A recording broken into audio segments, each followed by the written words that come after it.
Welcome friends. इस video में हम जानेंगे कि MySQL सर्वर और MySQL वर्कबेंच में क्या डिफरेंस होता है और इसको अपने मैकबुक में कैसे इंस्टॉल करेंगे। तो जैसा कि आप जानते होंगे और कुछ लोग नहीं भी जानते होंगे, ये एक MySQL सर्वर एक एक्चुअल डेटाबेस होता है जहाँ पर हम अपना डेटा स्टोर करते हैं। एक्चुअल में यही होता है जहाँ पर हम वर्क करते हैं MySQL डेटाबेस में। जबकि MySQL वर्कबेंच एक GUI टूल है जिसके थ्रू हम अपना MySQL सर्वर का जो भी डेटाबेस क्रिएट किया होगा, जो भी टेबल क्रिएट किए होंगे, उनको यूज़ कर सकते हैं। तो चलिए आइए अब जानते हैं कि इसको कैसे स्टेप बाय स्टेप इंस्टॉल करेंगे। हम लोग स्टार्ट करेंगे यहाँ पर MySQL, ये सर्च टैब में डालेंगे और इसको एंटर करेंगे तो पहला जो लिंक ओपन होगा उसको हम लोग ओपन करेंगे। ये ओपन हो जाएगा। यहाँ पर ये टैब्स आ रहे हैं, mysql.com, डाउनलोड्स, डॉक्यूमेंटेशन, एक्सप्लोर। यहाँ पर हम लोग क्लिक करेंगे डाउनलोड्स में और यहाँ पर नीचे स्क्रॉल करेंगे और हम लोग जाएंगे MySQL कम्युनिटी GPL डाउनलोड्स में। इसको क्लिक करेंगे। फिर ये हमारे पास एक MySQL कम्युनिटी डाउनलोड्स में काफ़ी ऑप्शंस आ जाते हैं। यहाँ पर हम लोग को ऑप्शंस डाउनलोड करना है। सबसे पहले हम लोग को यूज़ करना है MySQL सर्वर। फिर उसके बाद हम लोग यूज़ करेंगे MySQL वर्कबेंच। तो हम लोग को पहले इंस्टॉल करना पड़ेगा MySQL कम्युनिटी सर्वर।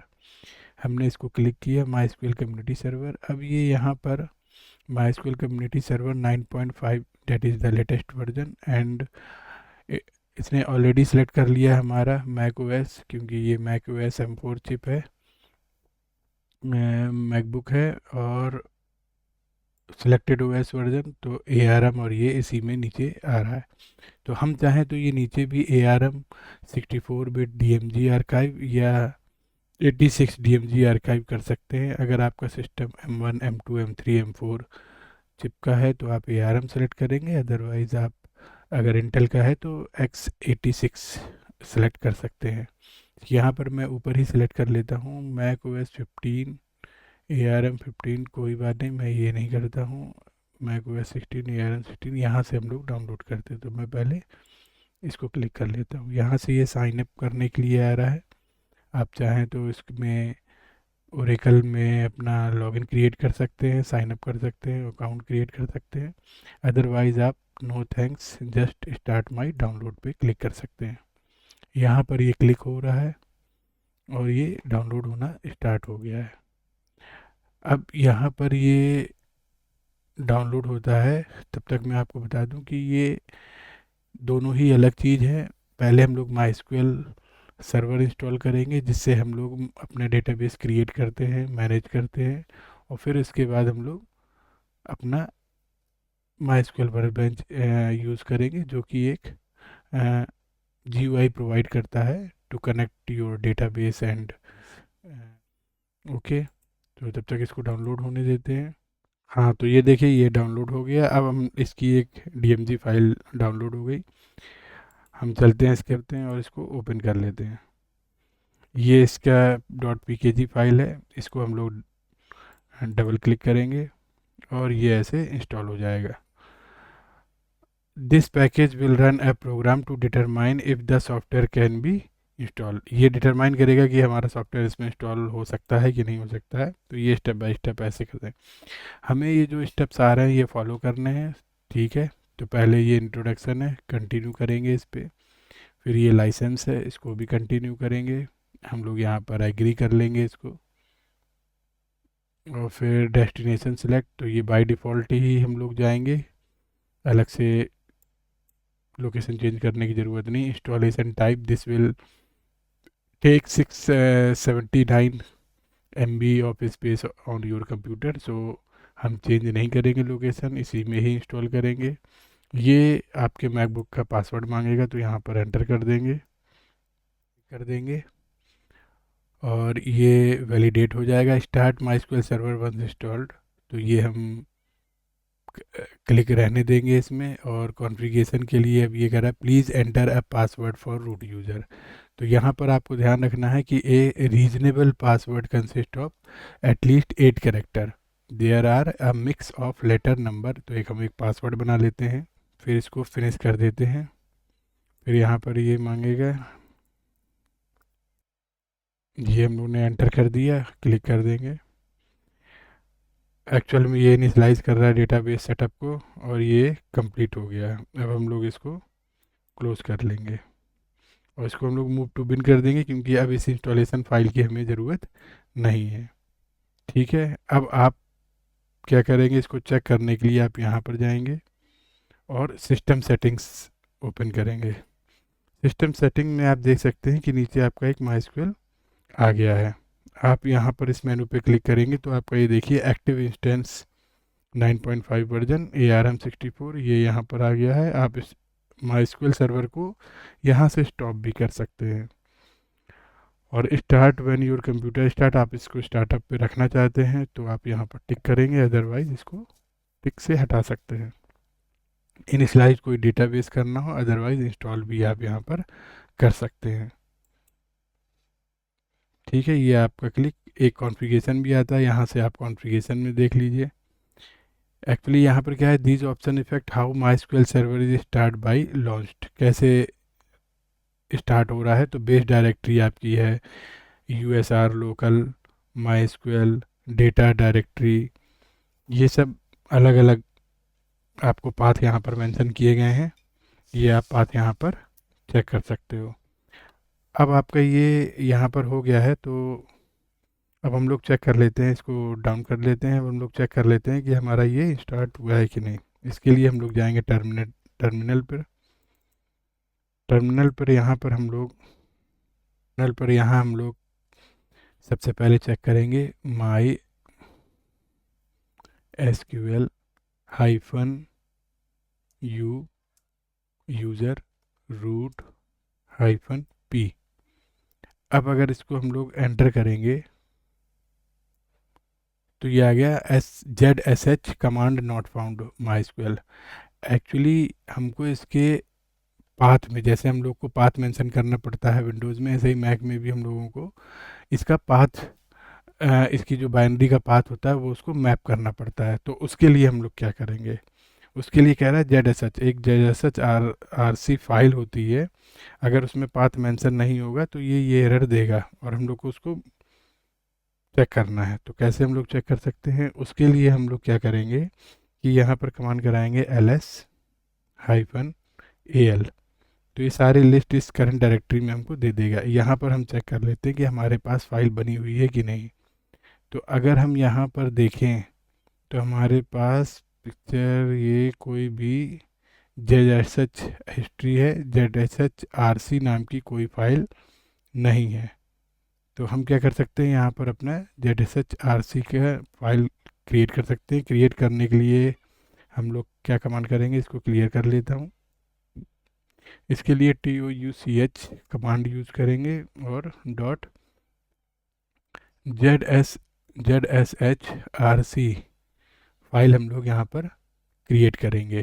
तो ये फाइल क्रिएट हो गई। अब हम लोग इसको देख सकते हैं ls-al करके। तो ये देखिए यहाँ पर ZSH RC हो गई है। अब इसको हम लोग ओपन कर सकते हैं। तो ओपन के लिए कमांड है OPEN, और आप किसी भी अलग एडिटर में भी इसको ओपन कर सकते हैं, लाइक नैनो या विम में। तो ओपन डॉट ZSH RC, और इसको हम लोग ओपन करेंगे तो ये ऐसे ओपन हो जाएगी। अब यहाँ पर पाथ मेंशन नहीं है, तो हमें यहाँ पर पाथ मेंशन करना पड़ेगा। इसके लिए हम लोग, एक पाथ है यहाँ पर ये, तो ये कॉपी कर लेते हैं यहाँ से, और इसमें हम लोग यहाँ पर इसको पेस्ट कर देंगे। अब यहाँ पर ये जो पाथ है आप देख रहे होंगे कि एक्सपोर्ट पाथ, अब इस पाथ को एक्सपोर्ट करेगा USR यूज़र लोकल माइस्क्वेल बिन। लेकिन आपका बिन का पाथ क्या है वो चेक करने के लिए क्या करना पड़ेगा, ओपन डॉट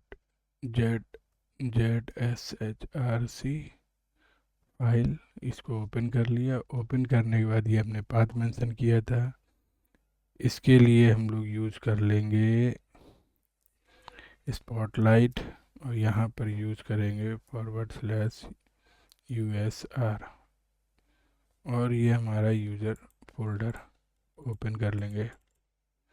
यहाँ पर हम लोग जाएंगे यूज़र लोकल, लोकल में हमारा ये माइस्क्यूएल है, माइस्क्यूएल में जाएंगे बिन। अब ये हमारा पाथ शो करने के लिए हम लोग जाएंगे यहाँ पर व्यू और शो पाथ बार क्लिक करेंगे तो यहाँ पर हमारा पाथ आ जाएगा। राइट क्लिक करके copy bin as a path name और यहाँ पर जाकर हम लोग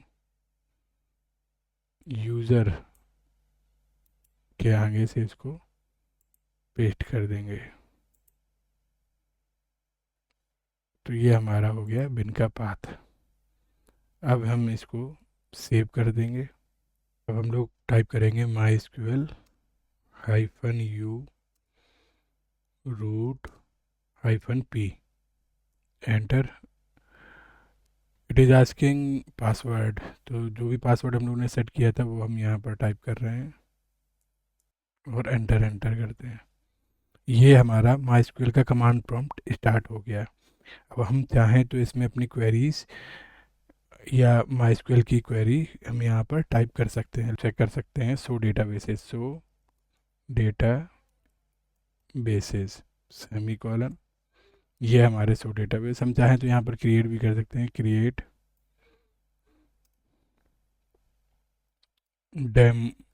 क्रिएट माई डेमो डीबी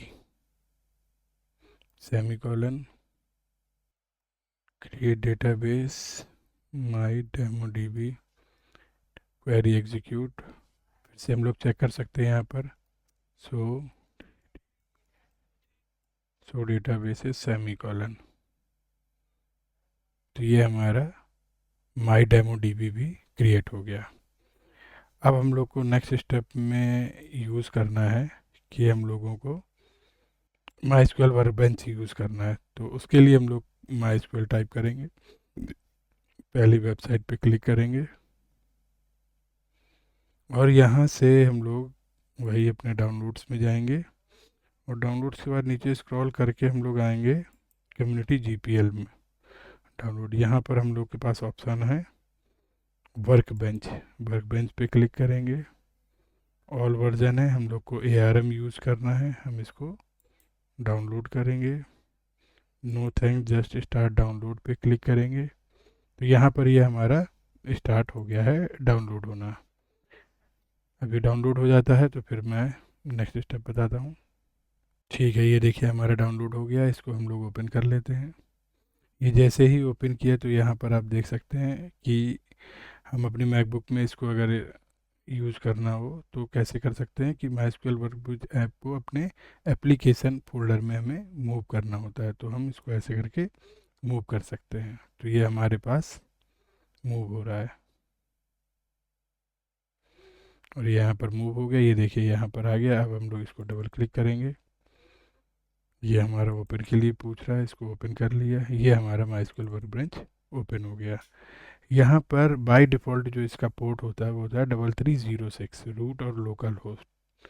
तो इसको हम अपने जो MySQL सर्वर इंस्टॉल किया है उसको यहाँ से हम कनेक्ट कर सकते हैं। रूट हमारा भी यूज़र नेम था, उसका पासवर्ड जो हम लोग ने सेट किया था वो यहाँ पर हम लोग यूज़ करेंगे। तो उसका पासवर्ड हम लोग ने सेट जो किया था वो यहाँ टाइप कर देते हैं। इसको सेव टू की चैन भी कर सकते हैं, दोबारा यूज़ नहीं करना पड़ेगा इसको, लेकिन फिर भी हम लोग अभी रहने देते हैं। Don't show this message again, continue anyway करते हैं। ये हमारा MySQL वर्कबेंच यहाँ पर ओपन हो गया है। यहाँ पर ये स्कीमाज आ रहे हैं, एक बाय डिफ़ॉल्ट SYS सिस्टम का और एक हम लोग ने जो बनाया था डेटाबेस MyDB, ये भी मिल गया। एडमिनिस्ट्रेशन के यहाँ पर आपको मिल जाता है सर्वर स्टेटस चेक करने के लिए, client connection, user privileges, data export. ये फिर बाद में इसको अगर आप कहेंगे तो मैं इसके लिए वीडियो बना दूंगा। तो MySQL वर्कबेंच जब हमारा कनेक्ट हो चुका है, इसको हम लोग एक बार चेक कर लेते हैं। तो यहाँ पर हम लोग यूज़ करते हैं सो डेटा बेसिस सेमीकोलन और इस क्वेरी को सिलेक्ट करके हम लोग को एग्जीक्यूट करना होता है। तो यहाँ पर देखिए हमारे डेटाबेसेस शो हो गए हैं। अब नेक्स्ट स्टेप अगर आप लोग ऑलरेडी डेटाबेस जानते हैं तो उसके बाद टेबल क्रिएट करके आप यहाँ से पूरा व्यू कर सकते हैं।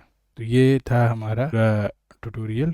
तो आप बताइए कैसा लगा आपको। अगर आप कोई भी क्वेश्चन हो इससे रिलेटेड तो आप कमेंट बॉक्स में पूछ सकते हैं, और फिर मिलते हैं किसी नेक्स्ट वीडियो में। अगर आपको ये वीडियो इन्फॉर्मेटिव लगा हो तो आप प्लीज़ लाइक और सब्सक्राइब करें। Thank you.